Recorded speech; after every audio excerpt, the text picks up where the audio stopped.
स्थापितं येन भूतले स्वयं रूपकदा ददातु सपदान्तिकं वन्दे श्रीगुरो श्रीयुता पदकमलं श्रीगुरो वैष्णवांसा श्रीरूपं साग्रजातं सहगण रघुनन्दान्वितं तं सजीवं రీసౌండ్ साद्वैतं వస్తుంది ప్రభు, హరే కృష్ణ. రీసౌండ్ వస్తుంది. ఒక్క నిమిషం.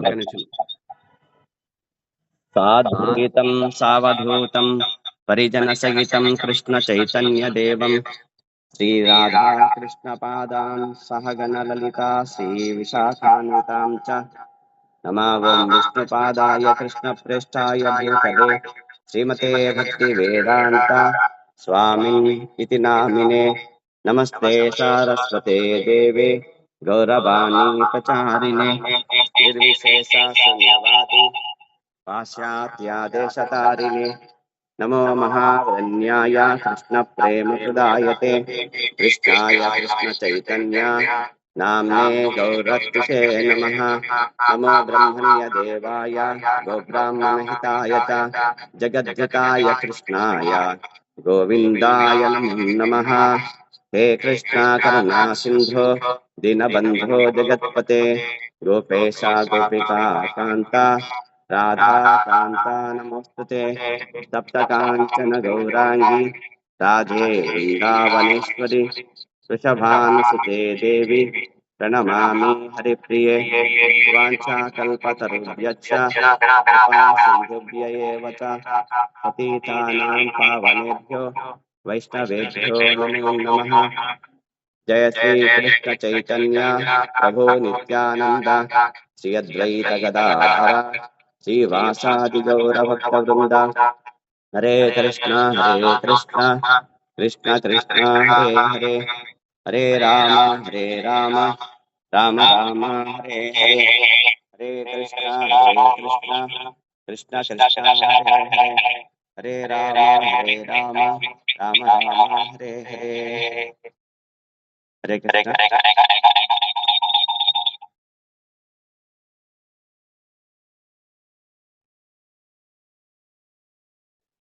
శ్రీమద్ వైష్ణవులందరికీ స్వాగతం సుస్వాగతం. రీసౌండ్ వస్తుంది ప్రభు. ఒక్క నిమిషం. నువ్వు ఒకసారి చెప్తే 10 మాటలు వస్తుంది. అది హరే కృష్ణ. 10 మాటలు వస్తుంది.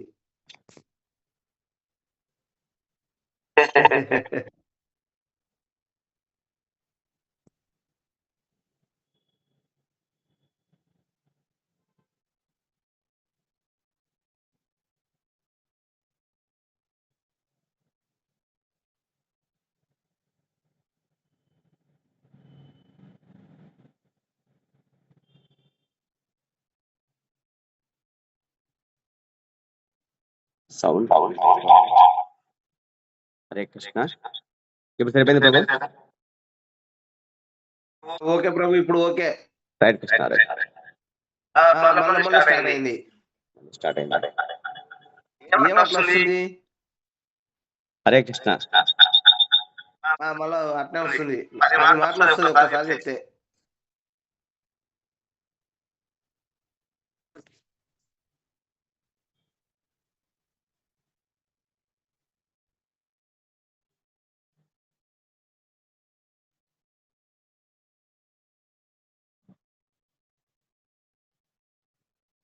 కృష్ణ కొద్ది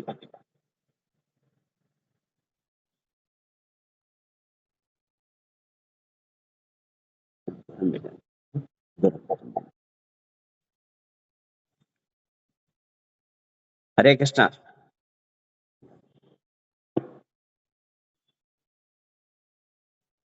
హరే కృష్ణ. ప్రభు సరిపోయింది ఇప్పుడు. బాగుంది. ఇప్పుడు బాగుంది ప్రభు. Okay right. హరే కృష్ణ.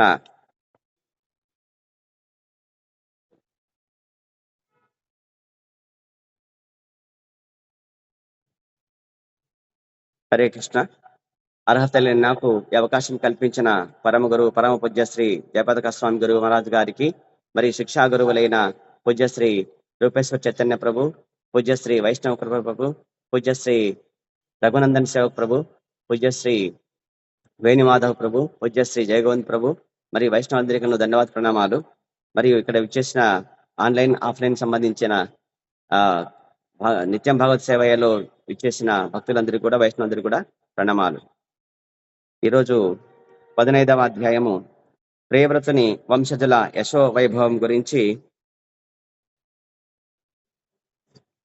పంచమ స్కందము, శ్రీమద్ భాగవతము పంచమ స్కందము, అధ్యాయము సంఖ్య 15. అధ్యాయము పేరు ప్రియవ్రతుని వంశజుల యశో వైభవము. మొదటి శ్లోకము. శ్రీసుక ఉవాచ. శ్రీసుక ఉవాచ భరతస్య ఆత్మజః సుమతిః నామ అభిహితః యం ఊహావా కేచిత్ పాషండినః వృషభ పదవీం అనువర్తమానం చ అనార్యః అవేద సమామ్నాతాం దేవతాం స్వమనీషా పాపియస్య కలో కల్పయిష్యాంతి. భాష్యం తెలిపిన భక్తి వేదాంత స్వామి శ్రీల ప్రభుపాద్ కి జై. శ్రీల సుఖదేవ గోస్వామి పలికెను. భావము. భగవంతుని తనయుడగు సుమతి యనువాడు వృషభదేవుని పథమును అనుసరించెను. కాని కొందరు పాషాండులు అతనిని సాక్షాత్తుగా బుద్ధుడే అని ఊహింతురు. నిజమునకు నాస్తికులు దుష్ప్రవర్తన కలిగిన వారు అగు ఆ జనులు తమ కలాపములను బలపరచుటకు వేద నియమములను కాల్పనికముగను అపకీర్తికరముగను స్వీకరింతురు. ఆ విధముగా ఆ పాపజనులు సుమతినే బుద్ధదేవునిగా భావించి ఎల్లరూ అతని నియమములనే అనుసరించవలనని ప్రచారం చేయుదురు. ఆ ప్రకారము వారందరూ మానసిక కల్పనమునందు కొట్టుకొని పోవుదురు. ఇక ప్రియవ్రతుని వంశజులకు సంబంధించి ఇక్కడ ప్రారంభములో చెప్తున్నారు. భరతుని యొక్క వంశజులు వీళ్ళు. అంటే పలు రాజులు వర్ణింపబడిరి. భరతుని తనయుడు పేరు సుమతి. అతడు వృషభదేవుడు తెలిపిన మోక్ష పదమును అనుసరించెను. వృషభదేవుడు వచ్చేసి భగవదుడి యొక్క శ్రీకృష్ణ భగవానుడి యొక్క అంశ కాబట్టి అతనికి 100 మంది పుత్రులు. అందులో భరత మహారాజు పెద్దవాడు. మరి ఆ భరత మహారాజు యొక్క కుమారులలో సుమతి అను రాజు మరి తన తాత అయిన వృషభదేవుడి యొక్క పథమును మోక్ష పథాన్ని అనుసరించాడనమాట. అతడు బుద్ధుని ప్రత్యక్షావతారమని కొందరు జనులు పొరబడినారు. సుమతి తనయుడు దేవతాజిత్తు, అతని తనయుడు దేవద్యుమ్నుడు, దేవద్యుమ్నుని తనయుడు పరమేష్టి, అతని తనయుడు ప్రతీహుడు గొప్ప విష్ణు భక్తుడయ్యను. అతనికి ప్రతిహర్త, ప్రస్తోత, ఉద్ధాత ఎను 3 పుత్రులుండిరి. ప్రతిహర్తునికి అజ, భూమ ఎను 2 పుత్రులు కలిగిరి. భూమ తనయుడే ఉద్గీధుడు, ఉద్గీధుని తనయుడు ప్రస్తావుడు, ప్రస్తావుని తనయుడు విభుడు, విభుని తనయుడే పృథసేనుడు, అతని పుత్రుడే నక్తుడు. నక్తుని భార్యగు ధృతి గయునికి వసగబడిను.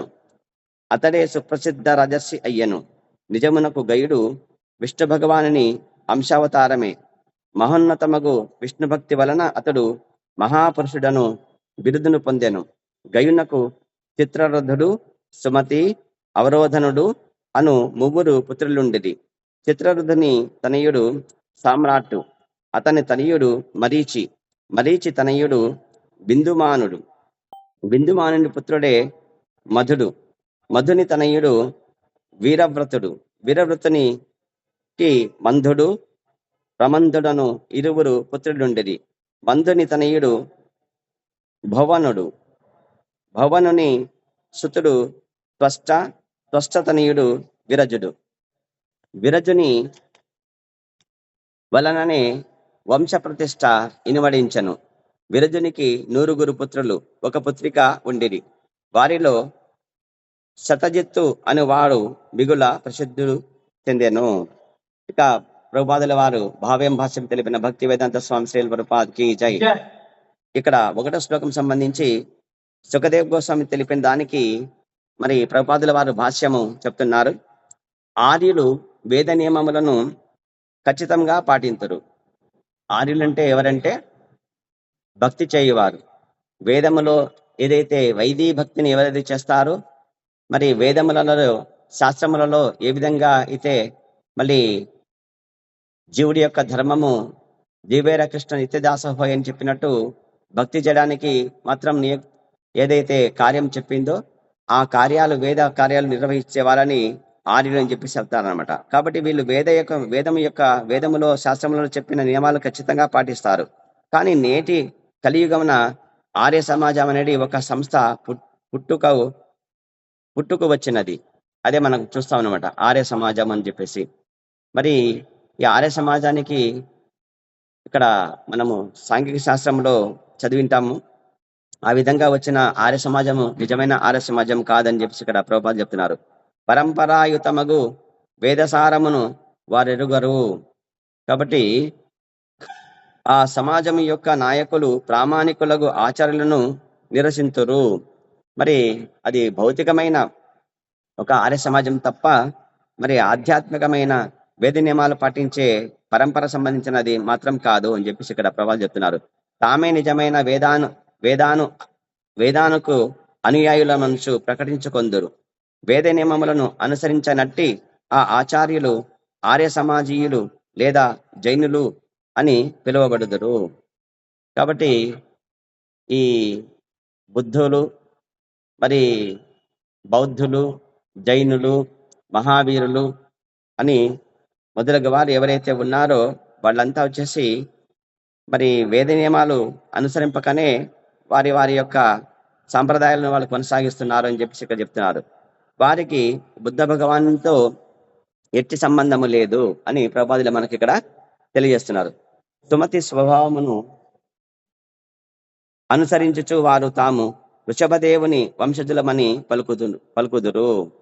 కాబట్టి వాళ్ళంతా ఏమంటారంటే వృషభదేవుడు ఏ విధంగా అయితే ఉన్నారో ఆ విధంగా వచ్చేసి సుమతి ఏ విధంగా అయితే తన తాతను అనుసరించి మరి ఆ విధంగా వచ్చేసి వాళ్ళు ఆ మహావీర యొక్క వంశజులు మాదిరిగా వీళ్ళు కూడా మేము వృషభదేవుడి యొక్క సంతతి అయిన సుమతిని స్వభావం కలిగి ఉన్నామని చెప్పి చెప్తున్నారనమాట. మరి వారు వేద పథము ఎరుగరు కాబట్టి వారి సాంగత్యమును వైష్ణవులు అప్రమత్తముగా విడిచివేయుదురు.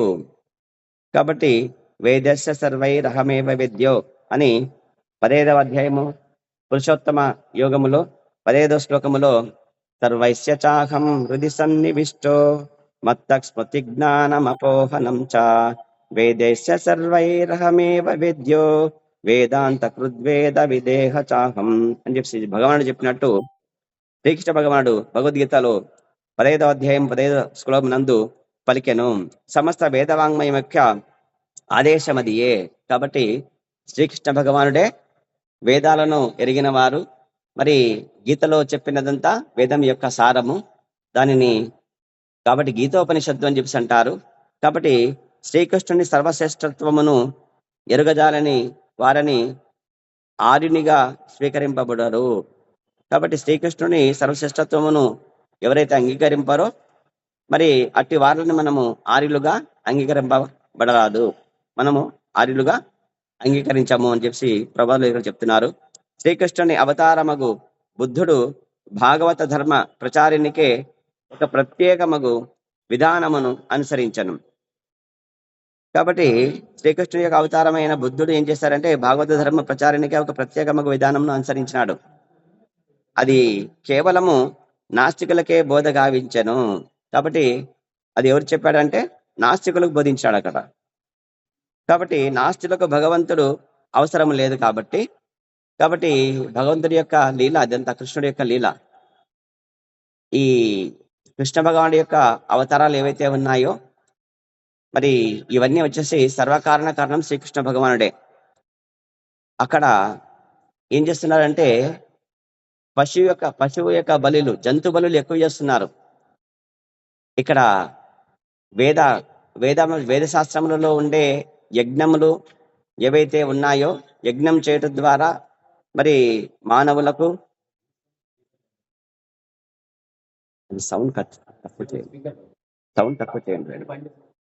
వద్దు, బంద్ చేస్తే పోతుంది. సౌండ్ లేకుండా చేయదండి, సౌండ్ తగ్గించుకొస్తున్నారు అంటే. ఆ విధంగా జంతువులు ఇచ్చేవాళ్ళు అనమాట.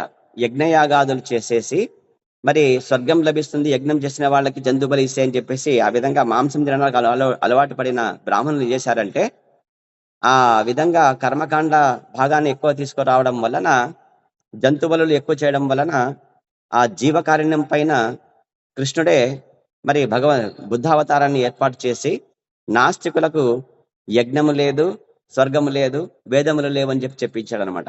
ఎందుకంటే అక్కడ ఆ సమాజాన్ని, ఆ జనులను క్రమమైన పద్ధతిని తీసుకురావడానికి నాస్తికులుగా ఉపదేశం చేయడానికి ఉపయోగించింది తప్ప అది ఆర్యులకు సంబంధించింది మాత్రం కాదని చెప్పేసి ఇక్కడ ప్రభుపాదులు మనకు చెప్తున్నారు. శ్రీకృష్ణుని అవతారం సంబంధించి ఈ విధంగా నాస్తికులకు భగవంతుడు అవసరం లేదు కాబట్టి కనుక బుద్ధుడు వారితో భగవానుడు లేడని పలికెను. ఆ విధంగా భగవానుడు లేడని చెప్పినాడు. వారి లాభం కొరకై ఒకానొక బోధనా పద్ధతిని ఎంచుకొనేను. ఆ విధంగా మరి బౌద్ధ మతం ఏర్పడింది అని చెప్పేసి ఇక్కడ చెప్తున్నాడు. అందువలనే భగవంతుడు లేడని పలుకుచు అతడు కపట విధానమును ప్రచారం కావించను, అయినను అతడు సాక్షాత్తుగా భగవదవతారమే అయి ఉన్నాడు. కాబట్టి బుద్ధుడు ఎవరంటే ఆయనే భగవానుడే. ఇక 2వ శ్లోకము, సుమతి వలన అతని భార్యయగు వృద్ధసేన గర్భమున దేవతాజిత్తు అనునొక పుత్రుడు జన్మించెను. ఇది 3వ శ్లోకం చూడండి. అటు పిమ్మట ఛత్రాజిత్తు భార్యయగు అసురీ గర్భమున దేవద్రుమ్నుడు జన్మించెను. అతడు తన భార్యయగు ధేనుమతి గర్భమున పరమేష్ఠియను ఒక పుత్రుని బడిచెను. పరమేష్ఠి తన భార్యయగు సువచ్చల వలన ప్రతిహుడను పుత్రుని పొందెను. 4వ శ్లోకం, ప్రతిహుడు స్వయముగా ఆత్మవిద్యను విస్తరింపజేశాను. ఆ ప్రకారం అతడు పవిత్రుడగుటచే గాక పరమ పురుషుడగు విష్ణు భగవానునికి పరమభక్తుడై సాక్షాత్తుగా అతనిని అనుభూతమనర్చుకొనెను. భాష్యం,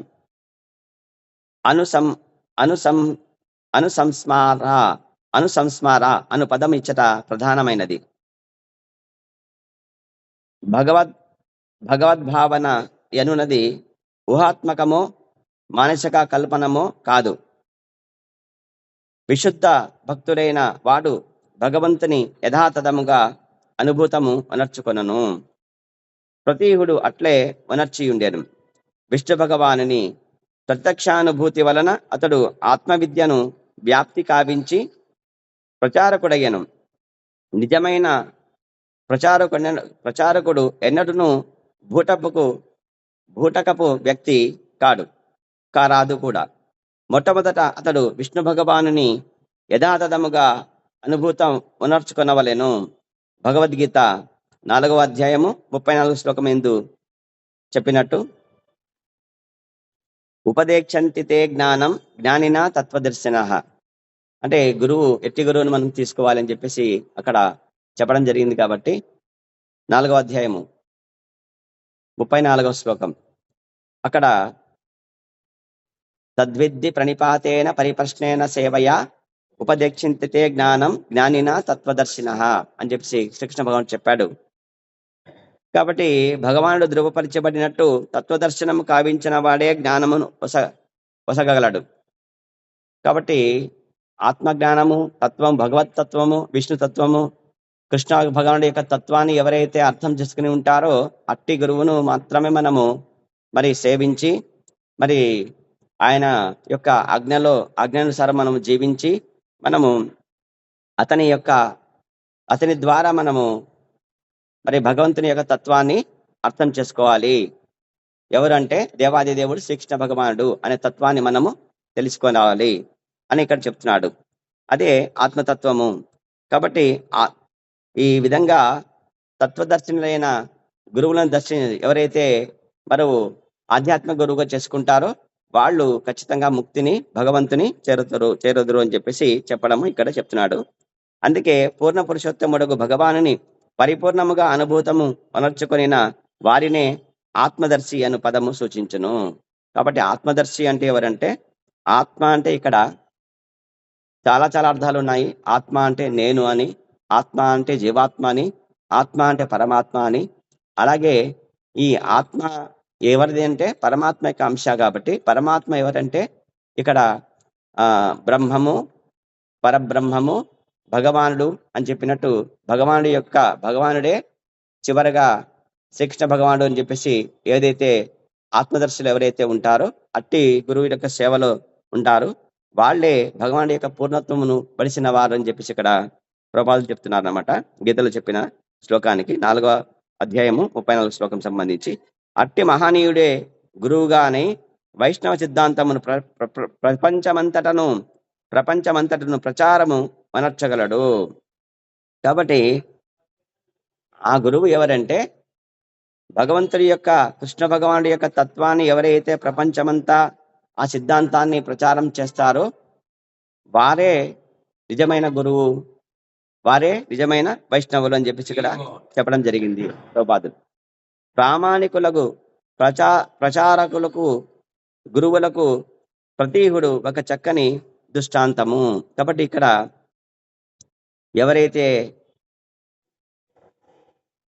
పరమేష్ఠి యొక్క కుమారుడు ఎవరైతే ఉన్నాడో ఆ ప్రతీహుడు ఈ విధంగా గురువులకు ప్రచారం చేయడానికి సంబంధించిన ప్రామాణిక గురువులు ఎవరైతే ఉన్నారో వాళ్ళకి ప్రతీకగా ఈయన ఉదంతం చెప్పుకోవచ్చు అని చెప్పేసి ప్రభువులు చెప్తున్నారు. తర్వాత 5వ శ్లోకం. ప్రతీహునికి అతని భార్య సువచ్చల వలన ప్రతిహర్త, ప్రస్తోత, ఉద్ఘాత అను 3 పుత్రులు కలిగిరి. వారందరూ యజ్ఞ కోవిదులైరి, అంటే యజ్ఞం చేయడానికి ఎక్కువ ఇష్టపడినారు, ఎక్కువ యజ్ఞాలు చేశారు. ప్రతిహర్తకు స్తుతి అను భార్య వలన అజుడు, భూముడను 2 పుత్రులు కలిగిరి. 6వ శ్లోకం. ఇక భూముడికి సంబంధించి భూమరాజునకు అతని భార్యయగు ఋషికుల్య గర్భమున ఉద్గీదుడను పుత్రుడు కలిగెను. ఉద్గీదునికి దేవకుల్య వలన ప్రస్తావుడు, ప్రస్తావునికి నియుష్ట వలన విభుడను వాడు, విభునికి అతని భార్య రతి వలన పృథుసేనునికి అకూతి వలన నక్తుడు, నక్తునికి అతని భార్యయగు దుర్తి వలన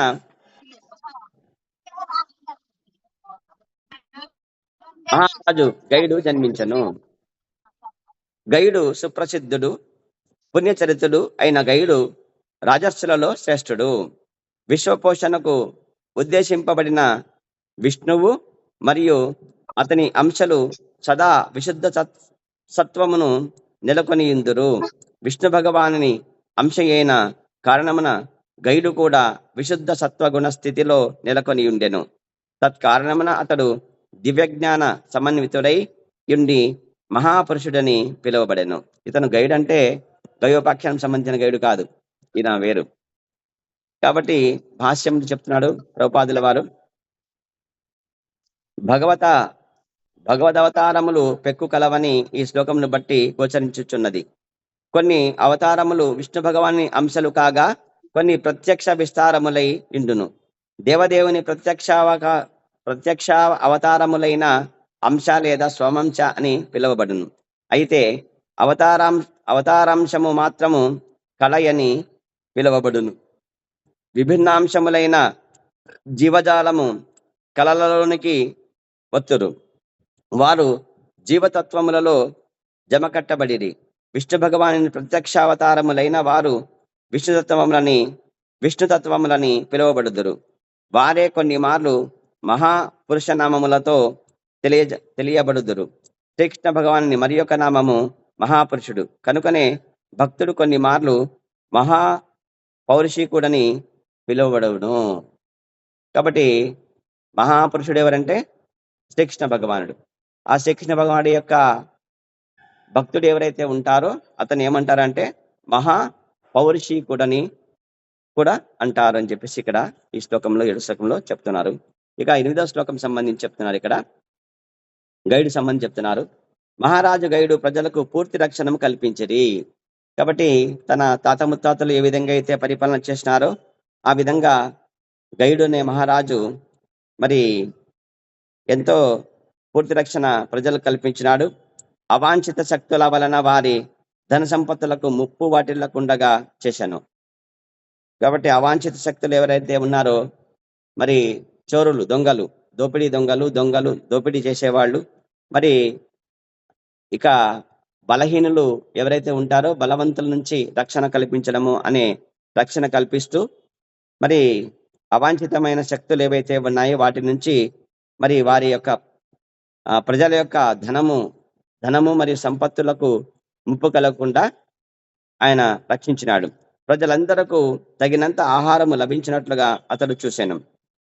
కాబట్టి రాజు యొక్క విధి ఏంటంటే మరి ఖచ్చితంగా ప్రజలకు ఉపాధి కల్పించాలా లేదా ఆహారము సమకూర్చాలా. కాబట్టి విద్య, వైద్యము, ఉపాధి ఇవి 3 మరి ప్రభుత్వము యొక్క లేదా ప్రభువు యొక్క లక్ష్యంగా ఉంది అన్నమాట. కాబట్టి ఎందుకంటే పోషణ భారం ఎవరంటే విష్ణువుది.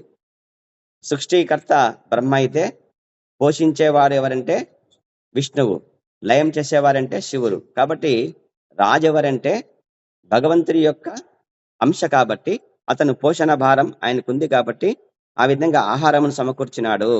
వారిని సంతృప్తి పరచుటకు కొన్ని మార్లు ప్రియ వస్తువులను ఇచ్చెను, అదియే ప్రీణనము. మరి కొన్ని మార్లు వారిని సమావేశపరిచి ప్రేమైన వాక్కులతో సంతోషపరచను, అదియే ఉపలాననము. ఏ విధంగా ఉత్తమ పౌరులు కాగరలో వారికి ఉపదేశమును కూడా వసగెను. కాబట్టి రాజు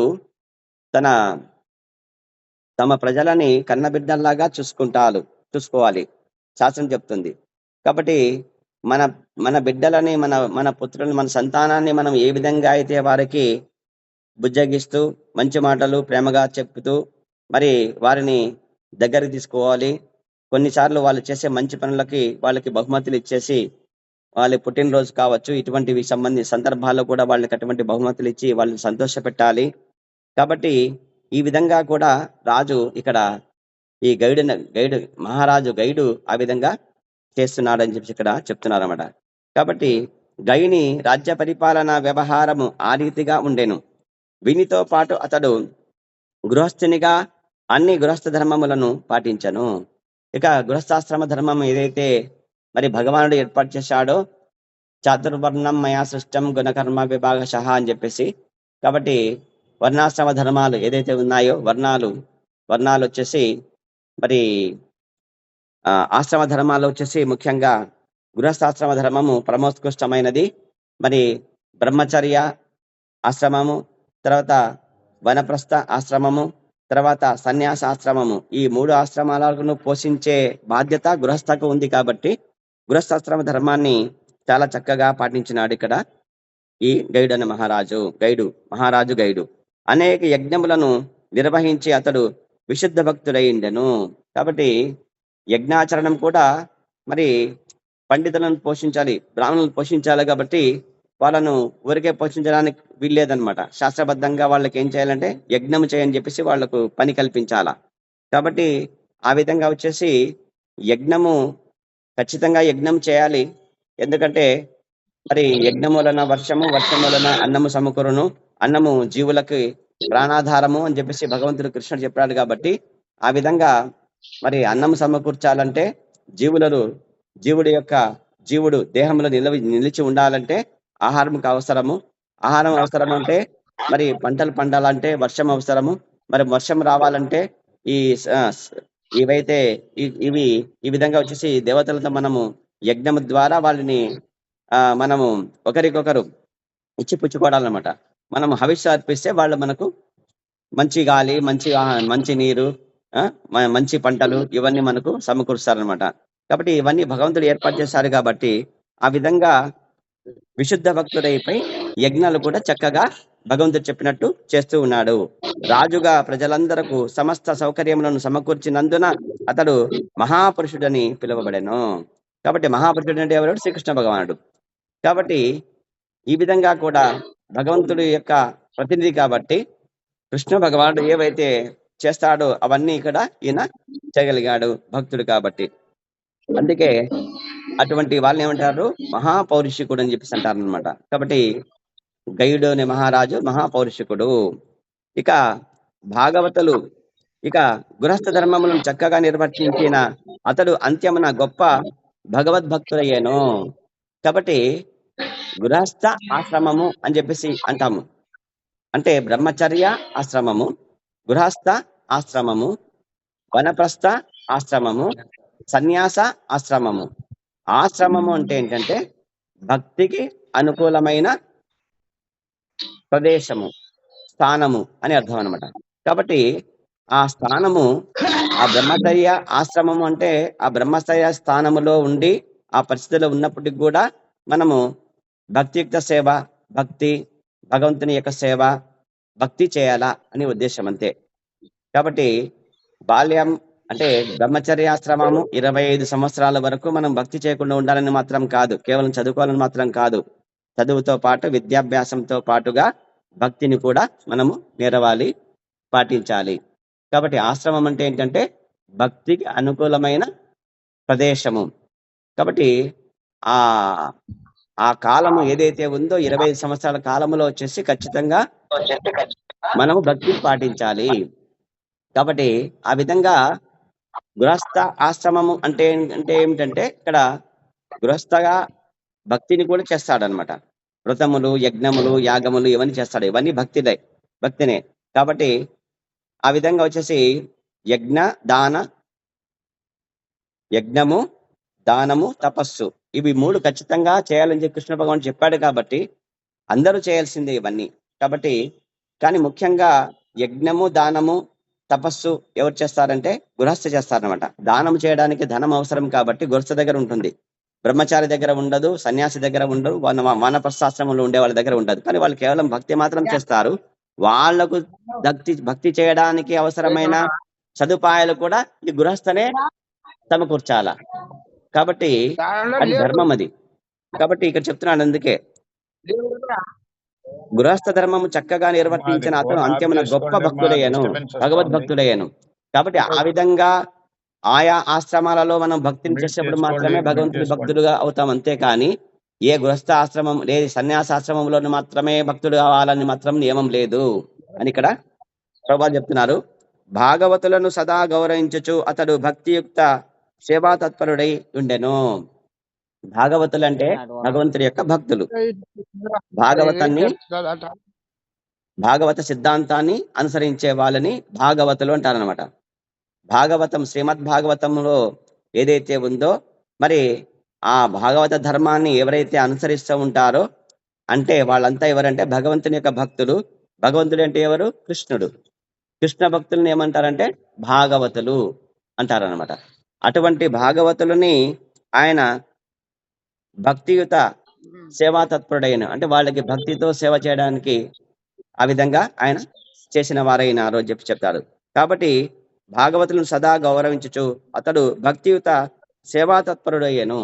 సేవ చేయడములో ఎక్కువ ఇష్టం కలగవాడిని సేవా తత్పరుడు అంటారు అనమాట. ఎక్కువ భాగవతులను సేవించినాడు ఆయన. కాబట్టి ఆ విధంగా గొప్ప అంటే ఖచ్చితంగా మనమందరూ భాగవతులను సేవించాలా. ఎందుకంటే సాధు సాంగత్యం, సాధు సంఘ అన్నారు. అంటే సాధువులు అంటే ఎవరు? సజ్జనులు, భక్తులు యొక్క అంటే భక్తుల యొక్క సాంగత్యంలో ఉండాలి. కాబట్టి వాళ్ళ భగవంతుడి భక్తులు కాబట్టి వాళ్ళ సాంగత్యంలో ఖచ్చితంగా ఉన్నప్పుడు మాత్రమే భగవంతుడి యొక్క లీలలు, గుణము, తర్వాత ఆయన యొక్క కర్మలు ఇవన్నీ మనకు తెలుస్తాయి. వాళ్ళు తెలిసినది భాగవతులు వాళ్ళు తెలిసింది వాళ్ళు చెప్తారు కాబట్టి ఆ విధంగా నిత్యం భాగవత సేవయలో ఉన్నట్టు అవుతుంది. కాబట్టి ప్రతి ఒక్కరూ నిత్యం భాగవత సేవయలో ఉండాలి అని చెప్పేసి శాస్త్రం భాగవతం చెప్తుంది. కాబట్టి భాగవత ధర్మం అది. కాబట్టి భాగవతులను అది ఏ భక్తి యోగ విధానము. కాబట్టి భక్తి యోగ విధానం అంటే ఇదే భాగవతం. నిత్యం భాగవత సేవయ అనేదే భక్తి యోగ విధానం. కాబట్టి నిత్యం భాగవతులని మనము ఆదరించాలా, మరి సేవ చేయాలా అని చెప్పి ఇక్కడ చెప్తున్నాడు. ఈ దివ్య కార్యముల వలన గైడు సదా దేహాత్మ బుద్ధి నుండి విడివడి ఉండెను. కాబట్టి ఎప్పుడైతే ఇటువంటి దివ్య కార్యం చేస్తారో ఒకరు దేహాత్మ బుద్ధి నుంచి విడబడతారు. దేహాత్మ బుద్ధి అంటే ఏమి? దేహము. ఆత్మ అంటే నేను, దేహము నేను అనే భావన. ఈ దేహము నేనంటే ఈ దేహం నేనా? కాదు. ఈ దేహం ఎవరిది? అమ్మ నాన్నది. ఈ దేహం నిలవడానికి ఈ దేహం దీన్ని ఎప్పుడు అంటాం దీని దేహం అని? దీంట్లోన జీవాత్మ ఉన్నప్పుడు, జీవాత్మతో పాటు పరమాత్మ కూడా ఉన్నప్పుడు, వీళ్ళిద్దరూ ఈ హృదయంలో ఉంటారు. ఆ ఇద్దరు ఉన్నప్పుడు దీన్ని దేహం అంటాం. ఈ ఇద్దరు బయటికి వెళ్తే ఏమైపోతుంది? దీన్ని శవం అంటాం, దేహం అనం. కాబట్టి ఈ దేహం నేను అనేది భావన అనేది ఎటువంటిదంటే అది స్వార్థపూరితమైన భావన. నేనే దేహం, నేనే దేహము, ఈ దేహానికి ఒక భార్య ఉంది, నా భార్య, ఈ దేహానికి పిల్లలు ఉన్నారు, నా కొడుకు, నా కూతురు, ఈ దేహానికి తల్లిదండ్రులు ఉన్నారు, నా తల్లిదండ్రులు, ఈ దేహానికి మిత్రులు ఉన్నారు, నా మిత్రులు, ఈ దేహానికి బంధువులు ఉన్నారు, నా బంధువులు, నా నా నా నా నా నా నా నా అంటారు. ఎవరు నాది ఏది? నాది అనేది ఏంటంటే ఇది నాది అనేది అహం అనమాట. అది మరి ఈ అరిషడ్ వర్గాలలో అహం అనేది ప్రధాన పాత్ర. ఎక్కువగా అహం ఉంటుంది, ప్రతి ఒక్కరికి ఉంటుంది. ఇది ఉన్నప్పుడు భక్తుడు కాలేడు. కాబట్టి దాన్ని వదలాలా. అందుకే చెప్తారు దేహాత్మ భావన విడివడినాడు, విడిచినాడు అని చెప్తున్నాడు ఇక్కడ. ఎందుకంటే పరమ భక్తుడైనాడు కాబట్టి, భాగవతులను సేవించినాడు కాబట్టి, సాధు సంఘంలో ఉన్నాడు కాబట్టి ఇక్కడ అందుకే చెప్తున్నాడు. అతనికి ఎన్నడూను ఇక్కడ పూర్ణ బ్రహ్మానుభూతిని పడిసిన అతడు సదా సంపన్నుడై ఉండెను. పూర్ణ బ్రహ్మానుభూతి, బ్రహ్మము అనుభూతి అంటే మనం ఎవరమంటే బ్రహ్మము. మనం ఎవరమంటే బ్రహ్మము అంటే మనము జీవాత్మలమే, పరబ్రహ్మం యొక్క అంశాలము అని చెప్పేసి. అంటే ఎప్పుడైతే మనము పరబ్రహ్మం యొక్క అంశాలంటే పరబ్రహ్మాన్ని మనము సదా సేవకులుగా ఉండాలి, దాసులుగా ఉండాలి. కాబట్టి నేను ఒక జీవుణ్ణి, జీవేరా నిత్య కృష్ణ దాసహోయి అని చెప్పినట్టు. కాబట్టి భగవంతుడు వచ్చేసి పరబ్రహ్మము. కాబట్టి ఆ భగవంతుడి యొక్క సేవలో ఉండాలని చెప్పేదే ఇక జీవుడి యొక్క లక్ష్యం. కాబట్టి ఆ విధంగా మనకి ఇక్కడ బ్రహ్మానుభూతిని బడిసిన వాడై సదా ప్రసన్నుడై ఉండెను. కాబట్టి నేను బ్రహ్మమును, నాకేం కోరికలు ఉండవు, నాది ఏది కాదు అనే భావనతో ఆయన ఎప్పుడు ప్రసన్నంగా ఉంటాడు. కాబట్టి నా ఆస్తి కదా, నా డబ్బులు అని చెప్పి అన్నప్పుడు ఎవరు దొంగలు ఎత్తుకుపోతారు అని చెప్పి నిద్ర రాదనమాట. బాగా సంపాదించిన వాళ్ళు ఎట్లా ఉంటారు కదా, అట్లా ఉంటారు. నిద్ర రాదు అసలు వాళ్ళకు, ఎవరు దోచుకుపోతారు అని చెప్పేసి. కాబట్టి అతనికి ఎన్నడూ శోకం కలగలేదు. ఎప్పుడైతే బ్రహ్మానుభూతి కలుగుతుందో శోకం అనేది కలగదు. ఎందుకు కలగదు? ఇది నాది కాదు అని చెప్పేసి భావన వచ్చేస్తుంది అంతే. ఇది నాది కాదు, ఇది కృష్ణుడిది, అయిపోయింది అంతే. అప్పుడు శోకం వస్తుందా? మనకి రాదు. ఇది నాదన్నప్పుడే వస్తుంది అనమాట. నా భవనము ఇప్పుడు నా సంపాదన, నా శక్తి, నా జ్ఞానము అన్నప్పుడే దుఃఖం వస్తుంది. ఇది నాది కాదు. ఈ జ్ఞానం ఎవరిది? కృష్ణుడిది. ఈ శక్తి ఎవరిది? కృష్ణుడిది. ఈ సంపాదన ఎవరిది? కృష్ణుడిది. ఈ భవనం ఎవరిది? కృష్ణుడిది అన్నప్పుడు శోకం రాదు. ఎందుకంటే అది కృష్ణుడిది కాబట్టి మనకు ఆ భవనంలో కొన్నాళ్ళు ఉండమని చెప్పినాడు. కాబట్టి ఈ దేహం ఉన్నంత వరకు మనము ఆ భవనంలో ఉంటాము. అప్పుడు ఎన్నాళ్ళు ఉంటామో అన్నాళ్ళు ఉంటాం అంతే. ఆ తర్వాత మనం ఉండగలమా? ఉండలేనాడు ఉండలేం. కాబట్టి అది కృష్ణుడిది కాబట్టి అప్పుడు మనకు బాధ ఉండదు అనమాట. అయ్యో నా ఇల్లు ఇచ్చిపెట్టిపోతున్నా నేను అని చెప్పేసి బాధ అనేది ఉండదు అనమాట. కాబట్టి ఆ విధంగా దేహాత్మ భావన లేకుండా ఉన్నప్పుడే మరి పూర్ణ బ్రహ్మానుభూతి కలిగినప్పుడే మనకు శోకము కలగదు అని ఇక్కడ చెప్తున్నారు ప్రభుపాదులు. ఈ ప్రకారము అన్ని రకములుగా పూర్ణుడైనప్పటికీ గైడు గర్వము చెందలేదు. కాబట్టి పూర్ణత్వం వచ్చింది, నాకంటే మించినడు ఎవరు లేదు, నేనే పరమభక్తుణ్ణి కదా, నేనే తిలకం పెట్టుకుంటున్నాను, నేనే పిలక పెట్టుకున్నాను కదా అని చెప్పేసి అహంకారం పూర్ణత్వాన్ని పడిచిన వాడికి రాదనమాట. ప్రారంభ భక్తులకు ఉండొచ్చు అనమాట కదా. ఇప్పుడు ఉన్నారు కదా, ఉత్తమాధికారి, మధ్యమాధికారి, కనిష్టాధికారి అన్నట్టు. కాబట్టి కనిష్టాధికారి ఉండొచ్చు అనమాట, అంతే. కాబట్టి ఆరంభ భక్తులు ఆ విధంగా ఉంటుంది. కానీ ఈయన పునరుత్థాన్ని బడిశాడు కాబట్టి, ఉత్తమాధికారి కాబట్టి, ఆయనకు ఆ స్థాయికి వెళ్ళినాడు కాబట్టి ఈయనకు అటువంటి అహంకారము, గర్వము చెందలేదు, గర్వం రాలేదు. కాబట్టి రాజ్యపాలనం నందు అధికాశక్తిని కనబరచలేదు. కాబట్టి రాజ్యపాలన నందు ఎవరిది, రాజ్యం ఎవరిది, కృష్ణుడిది, అంతే. కృష్ణుడు నాకేదో ఈ రాజ్యం చూసుకోమని చెప్పినాడు కాబట్టి చూసుకోవాలంతే కదా. ఈ దేహం ఎవరిది, కృష్ణుడిది, అంతే. అమనాన్న ద్వారా మనకు సంక్రమించింది, లోపల కృష్ణుడు ఉన్నాడు కాబట్టి కృష్ణుడిదే ఈ దేహం, ఇది కదా. ఈ దేహం సంబంధించి భార్య ఉంటుంది, ఈ దేహం సంబంధించి సంతానం ఉంటుంది. వాళ్ళది మాదే, వాళ్ళు మన వాళ్ళు. ఈ దేహమే కృష్ణుడు అయినప్పుడు వాళ్ళు కూడా కృష్ణుడికి సంబంధించిన వాళ్ళే, అంతే. ఆ విధంగా ఆ రాజ్యం కూడా కృష్ణుడిదే. కాబట్టి కృష్ణుడి రాజ్యం చూసుకోవడానికి నేను ఉన్నాను కదా, భార్య బిడ్డలను చూసుకోవడానికి నేను ఉన్నాను అని చెప్పేసి భావనతో ఇది కృష్ణుడిదే ఇది అని అప్పుడు జాగ్రత్తగా చూసుకుంటాము, సక్రమంగా చూసుకుంటాము. దానిపైన ఎక్కువ మమత్వము కలగకుండా కదా కదా నిర్మమంగా ఉంటామన్నమాట. మనమంతా మోహంగా ఉంటాం. ఆ విధంగా అధికాశక్తి కనబరచకుండా ఉంటామన్నమాట అని చెప్తున్నాడు. కాబట్టి ఇక భాష్యం చెప్తున్నాడు ప్రభుపాదులు.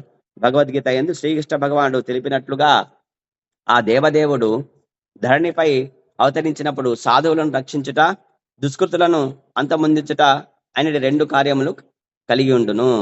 పరిత్రాణాయ సాధూనాం వినాశాయ చ దుష్కృతాం ధర్మ సంస్థాపనార్థాయ సంభవామి యుగే యుగే అని కృష్ణ భగవానుడు చెప్పినట్టు, మరి ఇక్కడ రాజు భగవంతుడి యొక్క ప్రతినిధి కాబట్టి ఆ కార్యము ఎప్పుడు భగవంతుడు వస్తాడా అంటే రాడు, తన ప్రతినిధిని పెడతాడు అక్కడ. ఇప్పుడు మనం చెప్పాం కదా, మన ఇంటికి ప్రతినిధిగా ఎవరిని పెట్టినాడు, మమ్మల్ని పెట్టినాడు యజమానిగా. యజమాని అంటే ఏమి, నువ్వు ప్రతినిధి అంతే. నువ్వు మనకి యజమాని ఎవరు, మనం దాసులు అంతే. కృష్ణుడు యజమాని అంతే, మనం దాసులు. కాకపోతే ఇంటి వరకు మనం యజమాని అంతే, నిజానికి మనం యజమానే కాదు, అంతే. కాబట్టి అందుకే రాజు భగవంతుడి యొక్క ప్రతినిధి. కాబట్టి కొన్ని మార్లు నరదేవుడని పిలువబడును. రాజుని ఎవరేమంటారు, నరదేవుడు, నరులకు దేవుడు. ఆయన నరులకు దేవుడు, నరదేవుడు, నరులని చక్కగా చూసుకునే దేవుడు. ఆయన ధర్మాత్ముడయ్యా కదా, దేవుడు. ఆపదలో వచ్చి మమ్మల్ని రక్షించినాడు, దేవుడిలాగా వచ్చినాడు, ఆపదలో నుండే మాకు రక్షించడానికి వచ్చినాడు దేవుడు ఆయన అని చెప్తారన్నమాట. కాబట్టి మరి రాజు కన్నబిడ్డల్లాగా తన రాజ్యంలో మరి ప్రజలను చూసుకున్నప్పుడు మరి నరదేవుడు అని చెప్పరా, చెప్తాం కదా. అందుకే అనగా నరుని రూపమున గల భగవంతుడని భావము. ఎందుకంటే భగవంతుడి ప్రతినిధి కదా. రాజు అంటే ఎవరు, కృష్ణుడి యొక్క ప్రతినిధి, అంతే ఆయన. కాబట్టి భగవంతుని యొక్క రూపమున వచ్చిన అనుకుంటారు. వేద ఆదేశమును అనుసరించి అతన్ని భౌతిక పరిధిలో భగవంతునిగా అర్చించవలెను. కాబట్టి వేద ఆదేశం ఉంది అని, కాబట్టి రాజును కూడా మనము తండ్రిగా భావించి పూజించాలా కదా. శాస్త్రం చెప్తుంది మనకు ఎంతమంది తండ్రులు, మనకి 7 మంది తండ్రులు అంట శాస్త్రం చెప్తుంది. జన్మనిచ్చిన వారు, తర్వాత రాజు, తర్వాత గురువు, ఆపదలు రక్షించిన వాడు, తర్వాత బ్రాహ్మణుడు, ఆ తర్వాత తండ్రికి పెద్ద సంతానం అంటే మొదటి సంతానం అన్న అయితే అతను ఆత్మానం పుత్రనావైసే ఆయన. తర్వాత ఇంకొకరు బ్రాహ్మణుడు. మొత్తము టోటల్గా వచ్చేసి 7 అంట. కాబట్టి మనము రాజును తండ్రిగా భావించాలా, రాణిని తల్లిగా భావించాలా. మరి వాళ్ళు ప్రజలను కన్నబిడ్డలాగా పాలించానని చెప్పినప్పుడు మనము వాళ్ళని ఆ విధంగా భావించకపోతే ఎట్లా చెప్పండి? కాబట్టి ఆ విధంగా పరిపాలించారు. కాబట్టి ప్రజలు ఆహారము కొరకు, రక్షణము కొరకు చింతాగ్రస్తులు కాకుండునట్టులా పాలించి వారిని ప్రసన్నులను చేయుట భగవత్ ప్రతినిధిగా రాజు యొక్క బాధ్యత. చూడండి, అందుకే ఇప్పుడుండే ప్రభుత్వాలు కూడా ఏం చేయాలి? విద్య, వైద్యం, ఉపాధి ఖచ్చితంగా ఇవ్వాలి. ప్రభుత్వం యొక్క లక్ష్యం ఇవి. శాస్త్రం చెప్తుంది, వేదం చెప్తుంది ఇది. విద్య ఉచితంగా ఇవ్వాలి. ప్రైవేట్ స్కూళ్ళు, కార్పొరేట్ కాలేజీలు పెట్టి దాని ధనం దోచుకోకూడదు, తప్పది, పాపం అది. కాబట్టి విద్య, వైద్యం కూడా అంతే.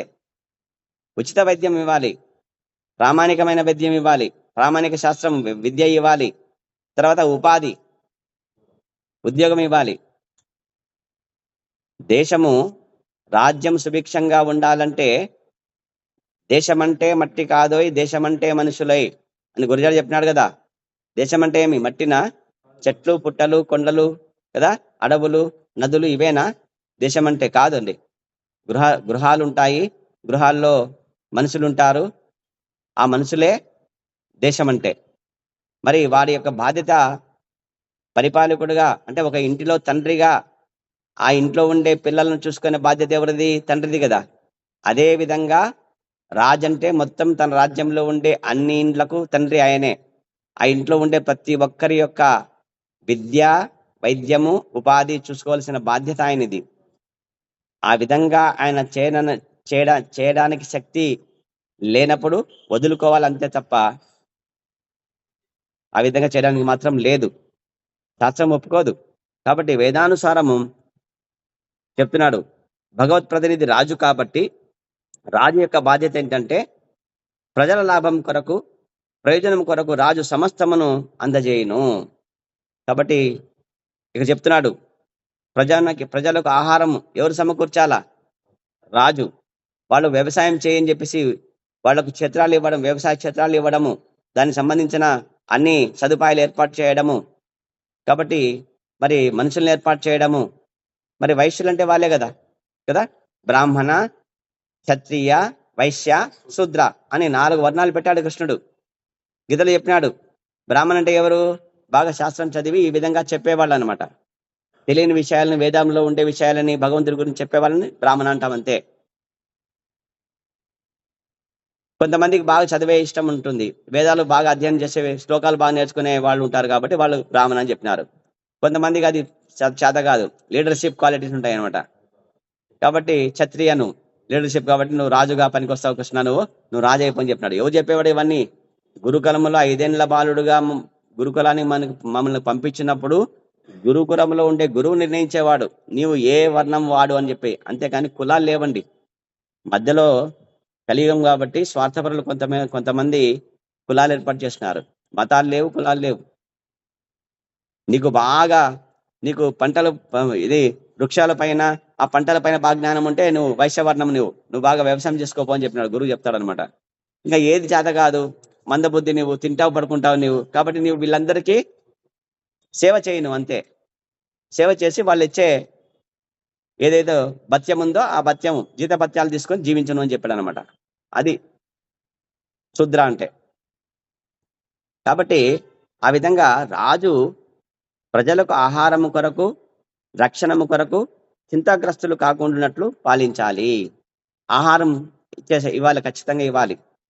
తర్వాత భగవంతుని భక్తులుగా మార్చాలి, భగవంతుని భక్తులుగా చేర్చాలి, వాళ్ళని తయారు చేయాలి. రాజు యొక్క బాధ్యత అది. ఊరికి అన్నం ఇచ్చేసి నిద్రపోని సోమరులు చేయడం కాదు. వాళ్లకు సంబంధించిన ఏర్పాట్లు చేయాలి, చదువు జ్ఞానం ఇవ్వాలా, వాళ్లకు వేదశాస్త్రములు ఏర్పాటు చేయాలా. గురుకులాల్లో ఏర్పాటు చేసినవే, గురుకులాల్లో ఏర్పాటు చేసినవే, గురుకులాల్లో ఉండేవేవే. ఇప్పటిలాగా ఏమి బీటెక్లు, ఎంటెక్లు, ఆ టెక్కులు, ఈ టెక్కులు లేవండి. అవన్నీ ఈ టెక్కులు చేసేవి ఏం చేస్తామంటే మనమంతా వేరే దేశాలకి ఊడిగం చేస్తున్నాం. మన దేశానికి పనికొచ్చేవాళ్ళు కాదు వీళ్ళంతా. వీళ్ళు వేరే దేశాలకు ఏం చేస్తున్నాము? ఊడిగం. పుడిగం అంటే తెలుసు కదా మీకు.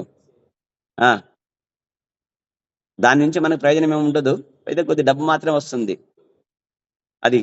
కాబట్టి రాజు సమస్తము భగవత్ ప్రతినిధిగా ఉండి ప్రజలకు లాభము కొరకు, ప్రయోజనము కొరకు సమస్తమును అందజేయను.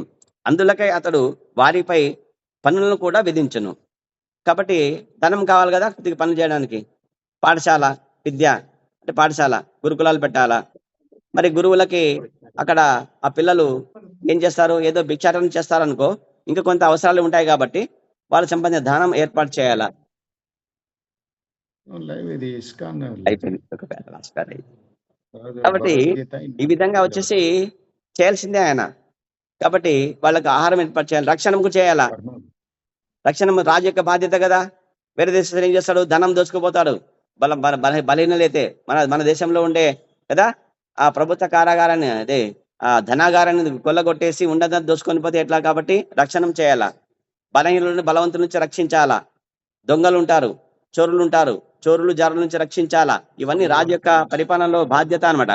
కాబట్టి ఆ విధంగా రాజు లేదా ప్రభుత్వం ప్రజల పైన పన్నులు వేయిస్తుంది, 6% మాత్రం వేయాలా. అదంతా ప్రజల వరకు ఖర్చు పెట్టాలా, అంతేకాని వాళ్ళ విలాసాల కోసం మాత్రం ఖర్చు పెట్టుకోకూడదు, ప్రస్తుతం చేస్తున్న ప్రభుత్వాల మాదిరిగా అని చెప్తున్నాడు. కాబట్టి రాజులందరూ కలియుగ ప్రభావమునకు లోనైన కారణమున ప్రస్తుత యుగమున రాచరికము అంతరించినది. కాబట్టి కలియుగముక ప్రభావంలో ఏం పోయిందంటే ఇటువంటి ధర్మంగా వాళ్ళు ఆచరణ చేయలేరు అన్నమాట రాజులు. ఇంతకుముందు ఇక్కడ ఏంటి, ప్రజలను కన్నబిడ్డలుగా చేయాలా, రాజు యొక్క భగవంతుడి ప్రతినిధిగా ఉండాలా, భగవంతుడు చేసిన కార్యాలను చేయాలని చెప్పిన భక్తుడుగా చేయాలా, వాళ్ళకి ఈ విధంగా చేయాలని చెప్పేటప్పటికీ కలియుగంలో స్వార్థపరులు అయిపోయినారన్నమాట. కాబట్టి రాచరికం అంతరించిపోయింది. ఇప్పుడు ప్రభుత్వ పరిపాలన వచ్చింది, ప్రజల పరిపాలన వచ్చింది. దాని గురించి చెప్తాడు.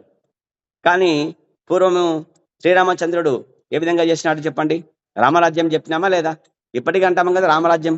కాబట్టి రామచంద్రుడితో మైత్రి నేర్పిన సమయమున విభీషణుడు ఒకవేళ ఆ మైత్రి బంధమును తానే తెరించి వేసినచో కలియుగమున బ్రాహ్మణుని గాను లేదా క్షత్రియుని గాను పుట్టేదనని వాగ్దానం చేసినట్లు రామాయణం నుండి తెలియవచ్చుతున్నది. చూడండి ఇక్కడ ఏం చెప్తున్నాడు అంటే ఒక మాట చెప్తున్నాడు. ఎవరు ఇక్కడ చెప్పినది? సుగ్రీవుడా, విభీషణుడు. ఎవరండి విభీషణుడు?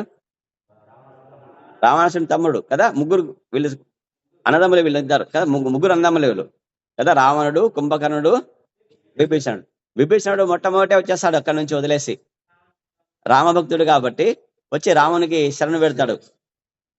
శరణు చెప్పి శరణు పెడతాడు. కాబట్టి ఆయన చెప్పాడనమాట, నేను నీ వాడిని అని చెప్పేసి ప్రతి ఒక్కరిని రక్షిస్తాడంట భగవంతుడు. అక్కడ ఉంది ఆ స్తంభం పైన చూడండి, ఫ్లెక్సీకి ఉంటుంది చూడండి, ఏదో నేను నీ వాడిని, రామా నేను నీ వాడిని అంటే చాలా అంటే అంతే, భగవంతుడు అంతా చూస్తాడంట ఆయన. కాబట్టి చెప్పినాడు, విభీషణుడు వచ్చేసి చెప్పినాడు, రామా నేను నీ వాడిని చెప్పినాడు అంతే. కాబట్టి వాళ్ళు చెప్పలేదు, ఎవడు రామనుకు కుంభకర్ణుడు చెప్పలేదు. కాబట్టి వాళ్ళు అయిపోయినారు అంతే, హరికృష్ణ అయినారు అంతే. కాబట్టి ఆ విధంగా రామునితో మైత్రి చేసి చెప్పినాడ, మైత్రి బంధను తాను తెంపివేసినచో కలియుగమున బ్రాహ్మణుని గాను లేదా క్షత్రియుని గాని పుట్టేదని వాగ్దానం చేసినట్టు. అంటే ఏంటంటే ఏమి, రాముడికి వాగ్దానం చేసిన వాళ్ళు ఖచ్చితంగా దాన్ని నెరవేరుస్తారు. ఒకవేళ ఆ వాగ్దానం ఏదంటే భగవంతుడి యొక్క ప్రతినిధిగా నేను నా లంకా నగరంలో ఉండే ప్రజలను నేను పాలిస్తాను అని చెప్పేసి వాగ్దానం చేసి ఉంటాడు అనమాట. ఆ విధంగా అట్లు చేయని పక్షంలో ఏమి, దానికి ప్రతిహారంగా ఏం చేయాలంటే కలియుగంలోన రాక్షసులు ఉద్ధరించబడాలని చెప్పేసి బ్రాహ్మణులుగా పుడతారంట. అది ఇక్కడ చెప్తున్నాడు. ఇక్కడ భగవంతుడి చేత ఎవరైతే రాక్షసుడు భగవంతుడి చేత చేతులు చచ్చాడనుకోండి, అంటే ఏమి, నెక్స్ట్ ఇంకా మనకు ప్రభుపాద చెప్తారు కదా,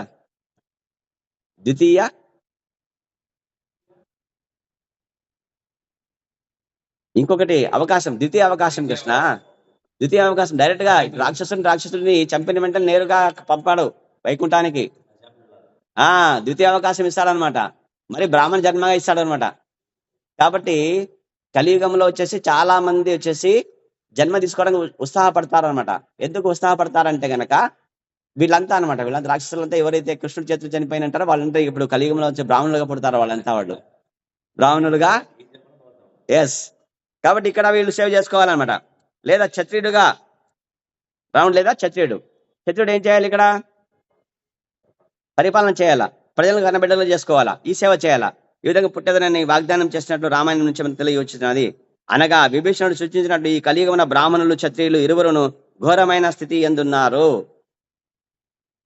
కాబట్టి ఈ కలియుగంలో ఉండే వాళ్ళు బ్రాహ్మణులు క్షత్రియులు ఎట్లుండాలంటే వాళ్ళ యొక్క ధర్మం ఏదైతే ఉందో దాన్ని నిలబెట్టుకోవాలి. నిలబెట్టుకోలేని స్థితిలో వాళ్ళు ఘోరమైన స్థితిలో ఉన్నట్టే.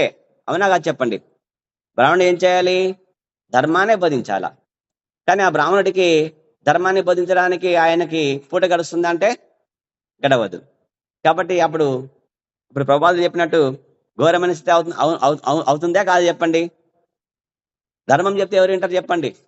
ఎవరైనా వింటారా? ఇప్పుడు ధర్మం చెప్తే, నీతి చెప్తే, నియమం చెప్తే ఎవరైనా ఆచరిస్తారా? మళ్ళీ చెప్పినావయ్యా నువ్వు పోవయ్యా అని చెప్తారనమాట. కాబట్టి వాళ్ళకి తగినట్టుగా ఏం చేయాలా? ఏ కృష్ణ నువ్వు నువ్వు నువ్వు పూజ చెయ్యి, వ్రతం చెయ్యి, నీ కోరిక సిద్ధిస్తుంది అంటే అప్పుడు నువ్వు ఏం చేస్తావు? తీసుకో కృష్ణ 5,000 ఇస్తావు ఆ బ్రాహ్మణుడికి. కాబట్టి ఆ విధంగా వ్రతం చేస్తాడు, తర్వాత తను కూడా పోషించబడతాడు అనమాట. అంటే ఇక్కడ తప్పు అని చెప్పడం కాదనమాట. ఈ కలియుగంలో ఉండే మరి ఘోరమైన కలి ప్రభావము, మాయా ప్రభావం వలన మనమంతా ఏం చేస్తున్నాం అంటే పతనమైపోతున్నాం. కాబట్టి ఇది గడ్డు స్థితే వాళ్ళకి, బ్రాహ్మణుడికి. అట్లనే రాజులకు కూడా అంతే. ఇప్పుడు రాజు ఉన్నాడు, ఎవరు? నరేంద్ర మోదీ ఉన్నాడు, భారతదేశానికి ప్రధానమంత్రి. మరి ధర్మంగా చెప్తే కొంతమంది ఏం చేస్తున్నారు? తురకలు, ఇంకా కొంతమంది ఏం చేస్తున్నారు? వాళ్ళకి నచ్చడం లేదు, ఎప్పుడు లేపాయని చూస్తున్నారు ఆయన్ని. కాబట్టి గడ్డు పరిస్థితిగా చెప్పండి. కలియుగంలో ధర్మంగా చేయాలంటే ఎవరు ఒప్పుకోవడం లేదండి. వాళ్ళు నచ్చినట్టు చేయాలంటారు, అధర్మం. నీకు నచ్చినట్టు చేయడం అనేది అధర్మము. భగవంతుడికి నచ్చినట్టు ఏదైతే శాస్త్రం చెప్తుందో ధర్మం సాక్షాత్ భగవత్ ప్రణీతం. నీకు నచ్చింది ధర్మం కాదండి, అధర్మం అది. భగవంతుడు ఏం చెప్పినాడు చేయాలి, అంతేను. ఏం తినమని చెప్పినాడు? పత్రం పుష్పం ఫలం తోయం యోమ భక్త ప్రయచ్చతి, నాకు నైవేద్యం పెట్టి తిను అని చెప్పినాడు, అంతే. నువ్వేం చేస్తున్నావు? బయట కుండ బిర్యానీ కావాలంటున్నావు, అధర్మం అది, నరకానికి పోతావు.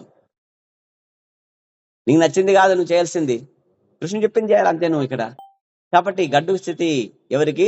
బ్రాహ్మణులకి, క్షత్రియులకి కలియుగంలోన అని చెప్తున్నాడు ఇక్కడ. నిజమునకు ప్రస్తుతం రాజులు కానీ బ్రాహ్మణులు కానీ లేరు. ఇప్పుడు ఉండే బ్రాహ్మణులు ఉన్నారంటే నామమాత్ర బ్రాహ్మణులు, బ్రాహ్మణ బంధు అంటారంట వాడికి శాస్త్రం ప్రకారంగా. ఏం చేస్తాం, తప్పదు అంతే. బ్రాహ్మణుడు అంటే ఎవరు? భగవంతుడికి భక్తుడికి ప్రతినిధిగా ఉండి భగవంతుని సేవ చేయడంలో నియుక్తుడై ఉండి భక్తులు ఏదైతే ఇస్తారో దానితో పూట గడిపేవాడిని బ్రాహ్మణ అంటారు. ఇప్పుడు ఎవరు అట్లా ఇచ్చేవాళ్ళు ఎవరు లేరు. కాబట్టి ఆ విధంగా ఉంటే ఆయన బతకగలడే చెప్పండి ఈ కలియుగంలో? అందుకే ఏం చేస్తున్నాడంటే ఉద్యోగాలు చేస్తున్నారు అంతే, బాగా చదువుకొని. చేయాల్సింది చేయడం లేదు. రాజులు కూడా అంతే. ఏమి ధర్మంగా పరిపాలిస్తానంటే ఎవడు ఒప్పుకోవడం లేదట, ఎవడు ఓట్లేడు. నా కులానికి నా వాళ్ళకి సేవ చేస్తావా చెప్పు, ఓట్లేస్తా, లేదంటే ఏం పో అంటాడు అనమాట. స్వార్థం అంతా ఇది. అధర్మానికి కలికాలం అంతే, మాయ. కాబట్టి వారి అభావం వలననే ప్రపంచం ఇప్పుడు కల్లోల పరిస్థితి యందు చిక్కుకొని సదా దుఃఖమయమై ఉన్నది. చూడండి ప్రభుపాదులు చెప్తున్నాడు చూడండి. అటువంటి నిజమైన బ్రాహ్మణుడు, నిజమైన శత్రుడు లేనప్పుడు ఏమవుతుందంటే ఈ ప్రపంచం అంతా దుఃఖమయమైపోతుంది, కల్లోలమైపోతుంది, అల్లల్ల కల్లోలమైపోతుంది. దుఃఖము తప్పదు అని చెప్తున్నాడు ఇక్కడ. కాబట్టి ధర్మంగా ఉండనీయరండి కలియుగంలో. ప్రస్తుత ప్రమాణములతో పోల్చినచో గయుడు విష్ణు భగవాన్ నిజమైన ప్రతినిధి అయి ఉండెను కనుకనే అతడు మహాపురుషుడని ప్రసిద్ధిగాంచెను. హరే కృష్ణ. ఏమైనా సందేహాలు ఉన్నాయా చెప్పండి కృష్ణ. కాబట్టి చాలా గడ్డు కాలం ఉంది ఇది. బాగా అందరికీ భగవత ధర్మాన్ని, తర్వాత భగవద్గీతని ప్రచారం చేయాలా. కృష్ణుడి యొక్క మరి ఇస్కాన్, కృష్ణుడు ఎవరు మనకు? ఇస్కాన్ ఫౌండర్ అండ్ ఆచార్య. ప్రభుపాదులు చెప్పినట్టు మనం కూడా కొద్దిగా అందరు బ్రాహ్మణులు కావాలా. మనమంతా ఏం కావాలా? బ్రాహ్మణులు కావాలా. మనమంతా బ్రాహ్మణులు అయిపోవాలా. బ్రాహ్మణ ఇంట్లో పుట్టిన వాడే బ్రాహ్మణుడు కాదండి. ఆధ్యాత్మిక గురువు యొక్క ఆధ్వర్యంలో జీవితం గడిపిన వాడు బ్రాహ్మణుడు అంతే. కృష్ణ భక్తుడే బ్రాహ్మణుడు అంటే, వేరే భక్తుడు కాదు. వేరే ఏ 33 కోట్ల దేవి దేవతలకు భక్తుడైనా నువ్వు బ్రాహ్మణుడు కాదంతే నువ్వు. ఇప్పుడు చెప్పాం కదా, ఆ విధంగా జస్ట్ ఏదో పూటకూరకు పనికొచ్చే బ్రాహ్మణుడు అంతే. కానీ నిజమైన బ్రాహ్మణుడు ఏంటంటే కృష్ణ భక్తిని ప్రచారం చేసి ముక్తికి కారణమయ్యేవాడు నిజమైన బ్రాహ్మణుడు. వీళ్ళు ముక్తి కాదు, భుక్తికి పనికి వస్తారు వీళ్ళంతా. తప్పదే, ఎందుకంటే వాళ్ళ పరిస్థితి అట్లా ఉందండి. వాళ్ళు కించపరిచేది కాదు ఇక్కడ మన భావన. హరే కృష్ణ. హరే కృష్ణ. హరి హరి బోల్.